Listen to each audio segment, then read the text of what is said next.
Class 12 issue of debenture chapter number 10 समझने की आज कोशिश करेंगे।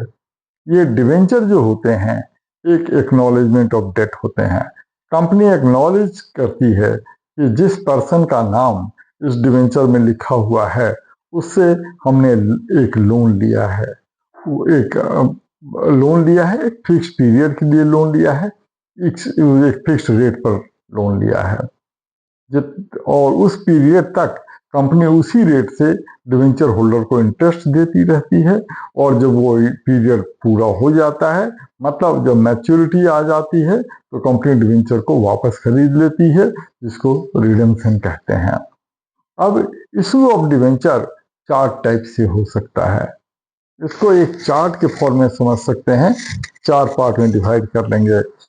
For cash number 2, for consideration other than cash, number 3 as collateral security, और number 4 from redemption point of view।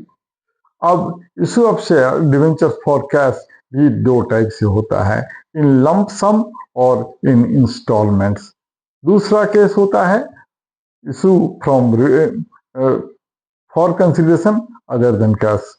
For consideration other than cash 4 type से होता है, for asset purchase, for business purchase, for incorporation expenses and for underwriting commission।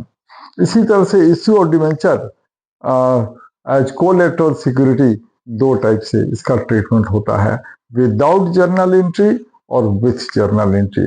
और from redemption point of view ये issue of debenture 4 type से होता है, 6 type से होता है।